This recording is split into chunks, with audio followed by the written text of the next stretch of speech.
Selamat siang pemirsa, Buletin TNI Angkatan Darat kembali hadir ke hadapan Anda, edisi 26 November 2018. Bersama saya, Serdako Adayu Malina dan rekan saya, Sertukuat Vina Alfionita.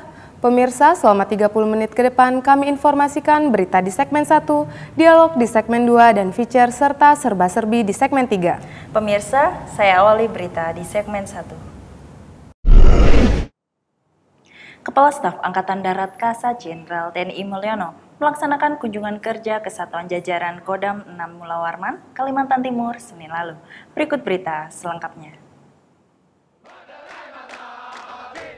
Dalam kunjungan tersebut, Kasat melakukan tatap muka dan berdialog dengan prajurit Yonif Mekanis 611 Awanglong, Yonif Raider 600 Modang, Yonkaf 13 Satria Lembu Suwana, Yon Armet 18 Burit Kang, Korum dari Denzipur 8 Gawi Manuntung, Denrudal 002 Agni Balacakti, dan jajaran Korem 091 Aji Suryanata Kesuma. Kasat mengucapkan terima kasih kepada seluruh prajurit atas pengabdian dan kerja keras selama ini, karena seluruh keluarga prajurit dengan setia mendampingi dan memotivasi para prajurit dalam melaksanakan tugasnya. Kasat mengingatkan TNI Angkatan Darat dihadapkan pada ancaman yang semakin kompleks seperti bencana alam, berkembangnya ideologi radikal dan terorisme, pelanggaran wilayah perbatasan, kejahatan cyber, dan kejahatan transnasional. Dinamika ancaman tersebut dibarengi dampak kemajuan teknologi yang mempengaruhi seluruh aspek kehidupan, seperti kemajuan teknologi informasi. Di satu sisi membawa kemudahan komunikasi, di sisi yang lain membawa resiko terbukanya rahasia pribadi maupun tugas, serta berbagai permasalahan dalam keluarga. Jenderal TNI Mulyono menegaskan, tantangan lainnya terkait pengelolaan wilayah perbatasan dan pulau-pulau terluar memunculkan persoalan yang semakin kompleks dengan maraknya kejahatan lintas negara, penyelundupan dan pelanggaran batas wilayah akibat masalah pengamanan dan ketimpangan laju pembangunan di perbatasan. Guna menghadapi ancaman dan tantangan itu, Kasat berharap TNI Angkatan Darat menyusun program prioritas, yakni pembangunan kekuatan, penataan organisasi, dan gelar satuan TNI Angkatan Darat, peningkatan interoperabilitas antar satuan dan angkatan, serta pembangunan kekuatan TNI Angkatan Darat di kawasan perbatasan dan di daerah-daerah strategis. Kepala Staf Angkatan Darat Kasat Jenderal TNI Mulyono mewisuda 131 purnawirawan perwira tinggi TNI Angkatan Darat tahun 2018 di Akademi Militer Magelang minggu lalu. Berikut berita selengkapnya. Kasat mengucapkan selamat kepada para wisudawan wisudawati yang telah mengakhiri masa pengabdiannya sebagai prajurit TNI Angkatan Darat secara paripurna. Kasat mengatakan prosesi wisuda purnawira merupakan wujud penghargaan dan ungkapan rasa hormat yang tulus dari segenap keluarga besar TNI Angkatan Darat atas pengabdiannya sejak mengawali dinas aktif hingga saat memasuki masa purna tugas. Keberhasilan dalam menutup pengabdian sebagai perwira tinggi Angkatan Darat dengan sempurna merupakan impian dan cita-cita mulia dari setiap perwira TNI Angkatan Darat. Jenderal TNI Mulyono mengungkapkan, wisuda purnawira bukanlah penanda garis akhir, melainkan wujud tahapan babak baru dalam episode pengabdian diri para wisudawan wisudawati kepada bangsa dan negara sebagaimana warga negara Indonesia lainnya. Status sebagai purnawirawan bukanlah halangan untuk meneruskan dan mewariskan ide, impian, serta harapan demi TNI Angkatan Darat yang maju dan profesional. Semangat pengabdian sebagai prajurit Sabta Marga tidak akan pernah luntur meskipun tidak lagi terikat aturan kemiliteran. TNI Angkatan Darat akan terus menjaga komitmen untuk mewujudkan TNI Angkatan Darat yang lebih modern, profesional, serta bermartabat. Kasat mengingatkan terkait pemilihan presiden dan pemilihan legislatif yang akan dilaksanakan bulan April 2019, sesuai tugas dan kapasitasnya, TNI Angkatan Darat akan turut membantu, mengawal dan menjaga pelaksanaan pesta demokrasi tersebut guna menjamin ketertiban dan kenyamanan rakyat dalam menggunakan hak-hak politiknya. Masa-masa tersebut merupakan momen pembuktian netralitas TNI yang menjadi komitmen bangsa, serta sebagai salah satu indikator demokrasi bangsa yang sehat. Kepala Staf Angkatan Darat Kasat Jenderal TNI Mulyono menyaksikan latihan antar kecabangan Lat-Ancap TNI Angkatan Darat tahun 2018 di daerah latihan Pusat Latihan Tempur Puslatpur, Batu Raja, Sumatera Selatan, Kamis lalu. Berikut berita selengkapnya. Kasat mengatakan kali ini Lat Ancap tidak lagi menggelar demo pertempuran seperti waktu-waktu sebelumnya, tetapi murni melaksanakan latihan pertempuran. Lat Ancap diselenggarakan untuk meningkatkan akumulasi kemampuan tempur tingkat perorangan hingga satuan setingkat brigade. Dilakukan secara teknis maupun taktis melalui penyelenggaraan operasi tempur Opspur, didukung operasi intelijen Ops Intel dan operasi teritorial Opster. Kasat menegaskan tujuan latihan ini agar seluruh prajurit-prajurit bisa merasakan seperti apa bergerak dalam hubungan brigade serta mengerahkan alutsista yang canggih sehingga dapat mengevaluasi manuver brigade. Jenderal TNI Mulyono mengungkapkan jajaran Brigade Infanteri Brigif 13 Galuh Kostrat dan satuan perkuatannya merupakan bagian dari Divisi Infanteri Diviv 1 Kostrat sebagai pelaku latihan.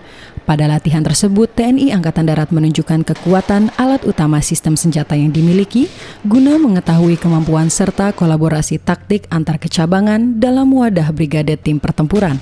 Kasat menyampaikan alutsista yang dilibatkan dalam latihan ini meliputi pesawat heli Mi-35, heli Bell 412, tank Leopard, meriam 155mm Caesar, roket Astros, serta rudal Mistral. Seluruh alutsista tersebut saling unjuk kemampuan dalam bermanuver maupun menembak amunisinya ke sasaran yang diskenariokan sebagai musuh.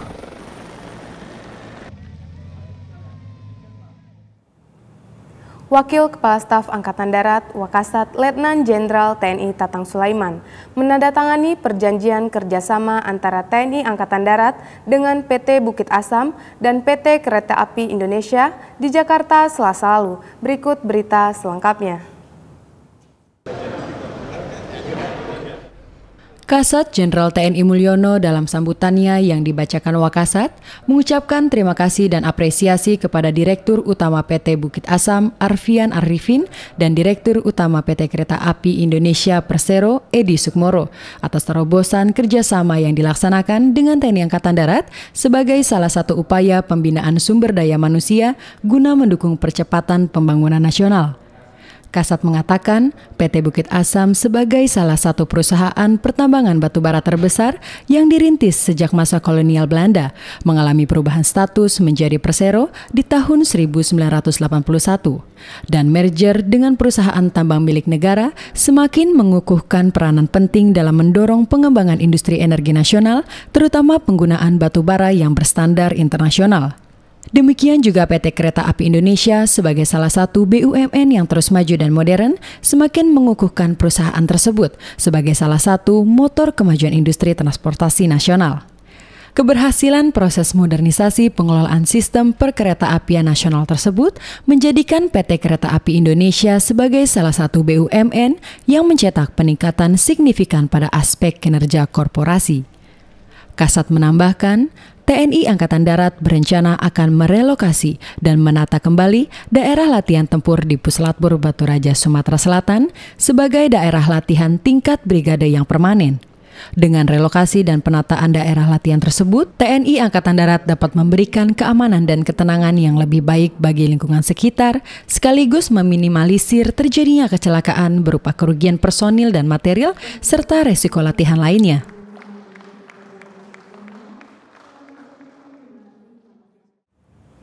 Saksikan dialog di segmen 2. Tetaplah bersama Buletin TNI Angkatan Darat.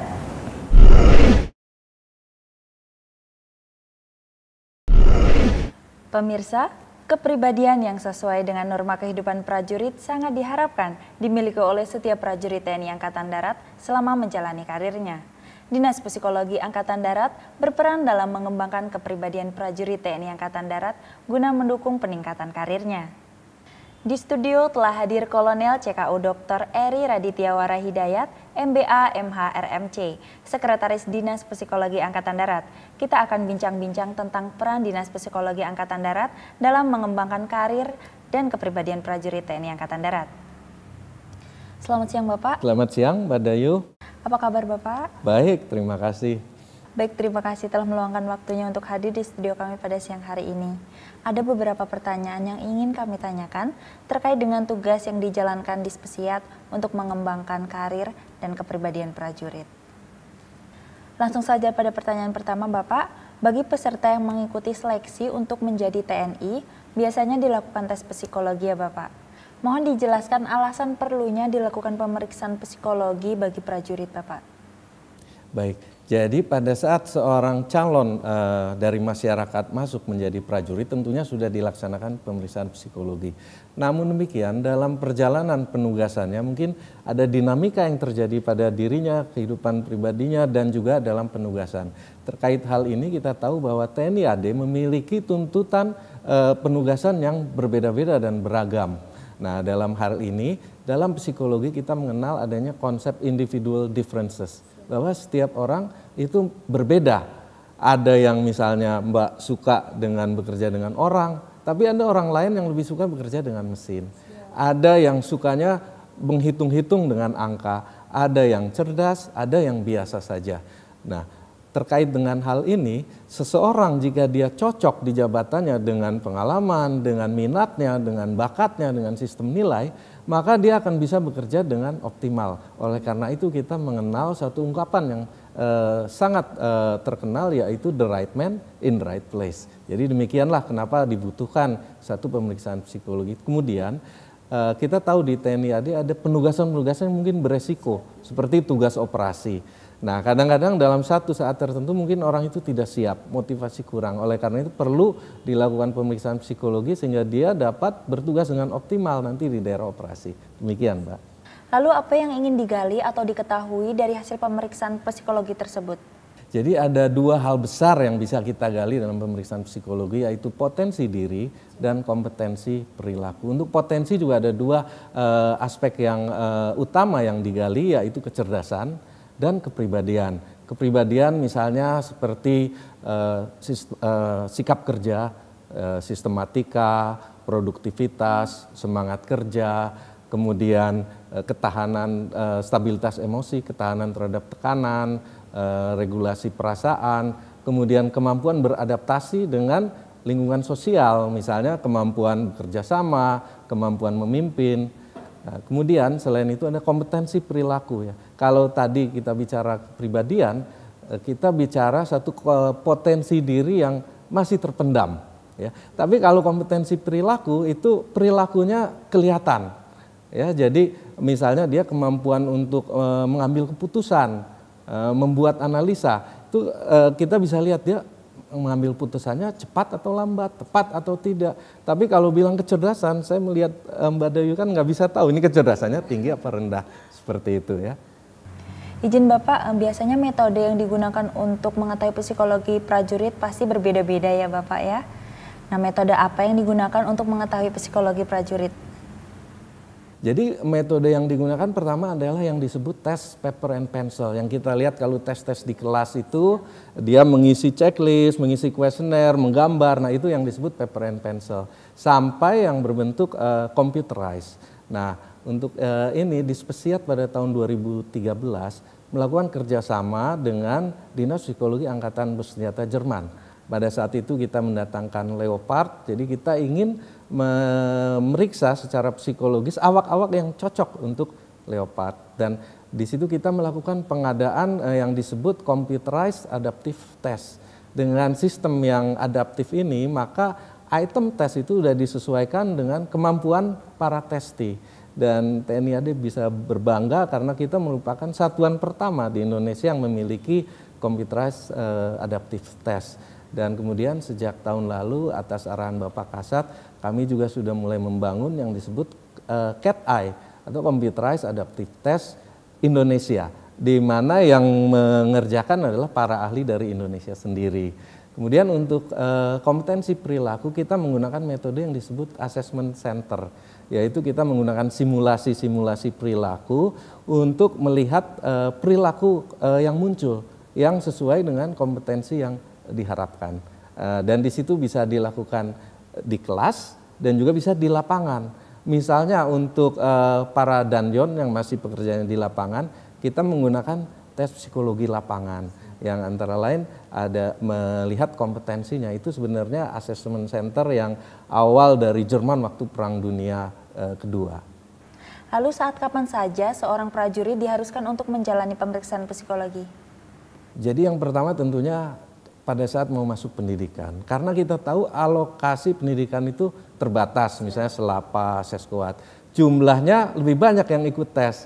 Jadi kita mau mencari yang paling siap secara psikologi, kesehatan, jasmani untuk mengikuti pendidikan. Kemudian penempatan, misalnya seorang mengikuti selapa, terus kita beri klasifikasi dia, paling cocok dia bertugas di bidang apa, ya? Apakah intelijen, apakah operasi. Makanya nanti dari psikolog psikiat membuat prediksi mungkin 5 tahun ke depan berdasarkan pengalaman dia, pendidikan, minat, bakat dia cocoknya bertugas di bidang apa. Nah kemudian nanti pada saat seskoat kita bikin prediksi lagi lebih panjang sampai kolonel, karena kalau dari seskoat kan sampai kolonel nanti. Nah berdasarkan hasil sebelumnya, minat saat ini, dan kemudian visi misinya ke depan dia kemampuannya lebih cocok di bidang apa. Demikian. Kemudian dalam hal mau tugas operasi tadi. Jadi kita lakukan pemeriksaan psikologi juga, atau dia mengalami permasalahan. Nah, dia mengalami permasalahan mungkin dari dirinya sendiri bisa melihat, oh saya ada permasalahan perlu dilakukan konseling atau pemeriksaan psikologi. Bisa juga dari satuan yang minta, wah ini orang ini mungkin perlu dilakukan pemeriksaan psikologi. Demikian. Selanjutnya, langkah apa yang digunakan Dispesiat apabila dari hasil pemeriksaan psikologi didapati prajurit yang berkepribadian menyimpang atau tidak sesuai standar kepribadian yang diharapkan? Jadi tentunya kalau untuk seleksi penempatan kita tentu akan menyarankan untuk tidak diterima atau tidak ditempatkan di jabatan tertentu. Kemudian tentunya dari psikiat akan membuat rekomendasi. Mungkin pertama konseling, terapi supaya dia bisa kembali bisa bertugas dengan optimal sampai pada pengakhiran penugasan. Tergantung dari permasalahan yang dihadapi, derajatnya seperti bagaimana. Demikian. Baik Bapak, selanjutnya apa yang bisa menjadi penyebab terjadinya gangguan atau perubahan psikologi seorang prajurit? Baik, secara umum mungkin bisa ada 3 hal ya. Yang pertama yang disebut somatogenik. Mungkin kalau kita lihat di tentara dalam rapat gitu ya, kita secara berurutan, bergantian, menyampaikan pendapat dan sebagainya. Terus kita lihat loh, kok ada ini peserta rapat, tahu-tahu teriak-teriak, menyampaikan sesuatu yang tidak masuk akal. Nah kalau dari pendekatan somatogenik, kemungkinan dia di otak bagian depan bawahnya itu mengalami kerusakan, brain damage, sehingga mungkin dia harus dioperasi, diobati. Jadi sumbernya itu permasalahan karena fisik atau biologis. Nah bisa juga dari psikogenik, itu dari permasalahan psikologis. Mungkin dia kekurang matangan dalam perkembangan psikologisnya, atau mengalami trauma misalnya menghadapi bencana yang mengancam jiwanya sehingga dia mengalami permasalahan. Kemudian yang ketiga sosiogenik, mungkin dari lingkungan sosial, lingkungan keluarga yang tidak kondusif, tekanan yang terus menerus sehingga dia mengalami permasalahan itu tadi. Baik, pertanyaan terakhir dari kami Bapak, kepribadian seperti apa yang diharapkan TNI Angkatan Darat terhadap prajuritnya? Jadi ini disesuaikan mungkin sesuai dengan pertanyaan sebelumnya. Apa yang ingin digali? Ya, dari kepribadian tentunya kita mengharapkan seorang prajurit yang kecerdasannya minimal rata-rata. Kemudian dia punya emosi yang stabil, ya.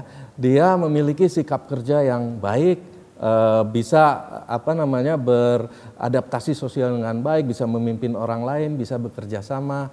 Kemudian tentunya kita juga ingin orang-orang yang memiliki kompetensi yang bisa menunjukkan kinerja yang superior, ya. Dispesiat itu kan di bawah supervisi Spersat. Jadi kami sekarang sedang membuat kamus kompetensi sesuai roadmap Spersat yang dibuat untuk 10 tahun ke depan.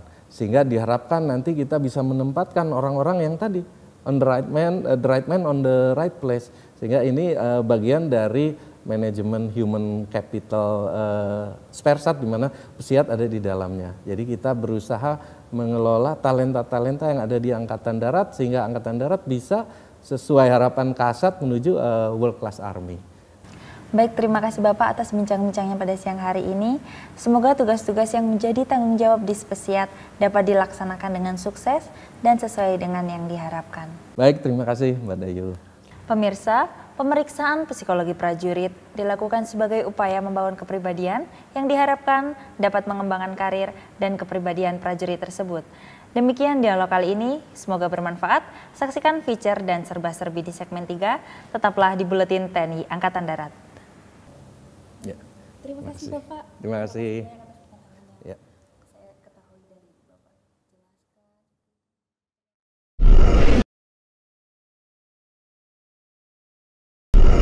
Pemirsa, di segmen 3 kali ini kami sajikan profil Kodim 1415 Kepulauan Selayar. Serba-serbi Aspes Kasat membuka Pekan Olahraga Korpri Unit TNI Angkatan Darat. Berikut profil Kodim 1415 Kepulauan Selayar.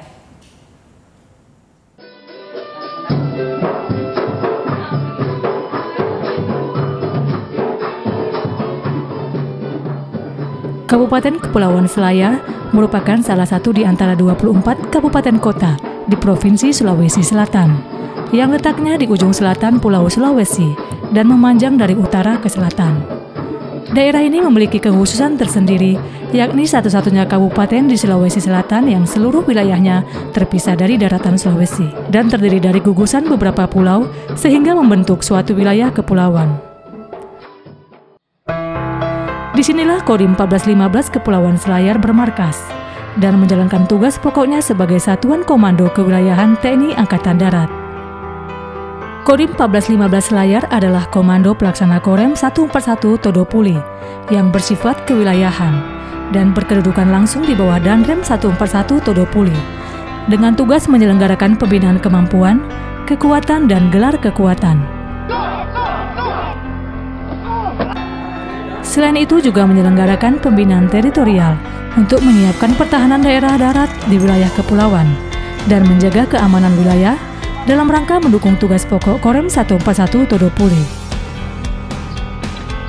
Kodim 1415 Selayar memiliki 4 koramil, yaitu Koramil 14151 Bonto Sikuyu, Koramil 14152 Jampea, Koramil 14153 Bonirate, dan Koramil 14154 Batang Mata, serta 7 pos koramil atau pos ramil.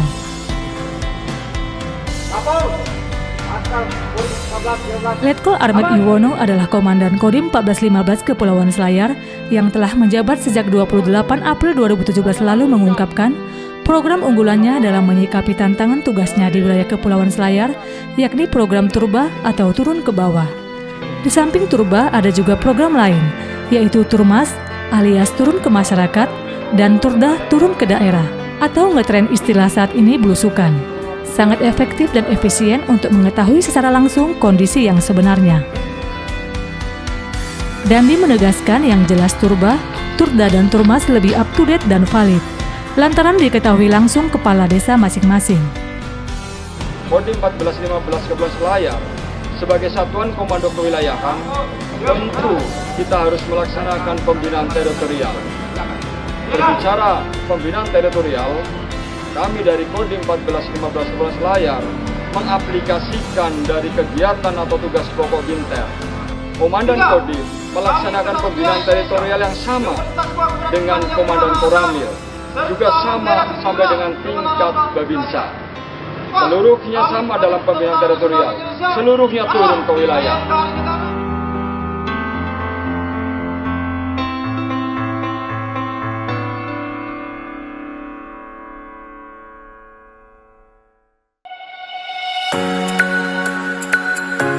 Tidak hanya itu, para ibu-ibu Persit Kodim 1415 Selayar memiliki kemampuan yang unik dan langka, di mana para istri prajurit ini mempunyai kemampuan menyelam, juga turut berkontribusi di dalam mendukung keberhasilan pelaksanaan tugas pokok Kodim. Dengan kemampuannya yang telah teruji, beberapa kali juga melakukan kegiatan penyelaman, seperti pengibaran bendera merah putih dan upacara di dasar laut pada hari ulang tahun Persit, hari ulang tahun kemerdekaan Republik Indonesia, dan Hari Kartini. Bahkan yang makin menggembirakan adalah turut terlibat dalam pemecahan rekor dunia penyelaman yang digelar di Manado. Para diver ibu-ibu Persit Kodim 1415 Selayar ini bersama-sama para penyelam dari Persatuan Olahraga Selam Seluruh Indonesia POSI Kabupaten Selayar juga turut membantu pemerintah daerah dalam membersihkan sampah-sampah dan kotoran yang ada di dasar laut pantai Selayar.